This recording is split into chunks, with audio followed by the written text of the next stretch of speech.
மனசை நீங்கள் எப்போவுமே தெளிவாக வச்சுக்கிறதுக்கு தயவு செஞ்சு முயற்சி பண்ணுங்கள். உங்களை சுற்றி நடக்கக்கூடிய நிகழ்வுகள் எப்படிப்பட்டதாக கூட இருக்கட்டும், அது வந்து நீங்கள் ரொம்ப நேர்மையாக இருந்து உண்மையாக இருந்து நியாயமாக இருந்து உங்களுக்கு எதிர்மறையாக சுற்றி நடந்துகிட்டு இருந்தாலும் சரிதான். நீங்கள் உழைச்சி கஷ்டப்பட்டு அந்த கஷ்டத்துக்கான பலன் உங்களுக்கு சரியாக கிடைக்கலன்னு நினச்சி நீங்கள் வருத்தப்பட்டாலும் சரிதான்.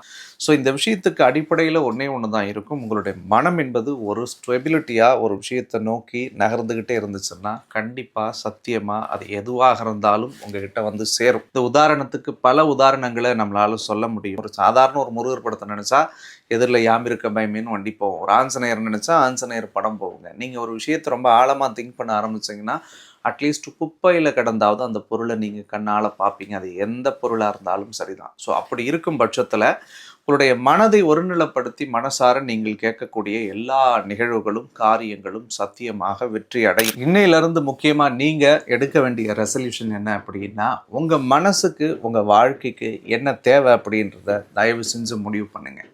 ஸோ எந்த விஷயம் உங்கள் வாழ்க்கையில் நடக்கணும், எதை நோக்கி உங்கள் வாழ்க்கை பயணம் பண்ணணும், எது நினச்சா எது நடந்தால் உங்கள் வாழ்க்கை சந்தோஷப்படும் அப்படின்னு நீங்கள் நினைக்கிறீங்களோ அதை மனதார கடவுளிடத்தில் முருகனுடைய பாதத்தில் நீங்கள் வைங்க. அது சத்தியமாக நடக்கும்.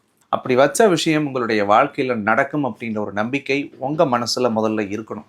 இங்கே பெரும்பாலான நிகழ்வுகளும் விஷயங்களும் தோற்று போகிறதுக்கான காரணம் என்னென்னா, நான் 5000 தான் சார் சம்பளம் வாங்குறேன், என்னால் வந்து ஒரு 50,000 வேலையை பண்ண முடியாது. ஒரு 10,000 தான் சார் சம்பாதிக்கிறேன், என்னால் கார் வாங்க முடியாது, பைக் வாங்க முடியாது, பங்களா வாங்க முடியாது, அல்லது என்னுடைய அடிப்படை தேவைகளை கூட என்னால் பூர்த்தி பண்ணிக்க முடியாதுன்னு சொல்லி நீங்கள் உங்களை தயவு கூர்ந்து ஒரு சிறுமையான வட்டத்துக்குள்ளே அடைச்சிக்க வேணாம். உங்களுடைய எண்ணங்கள் தெளிவாக இருக்கும் பட்சத்தில், உங்கள் எண்ணத்தினுடைய லட்சியங்கள் தெளிவாக இருக்கும் பட்சத்தில் நீங்கள் நினைக்கக்கூடிய எண்ணம் உங்களுடைய வாழ்க்கைக்கான சரியான பாதையை தானாகவே அமைத்து தரும்.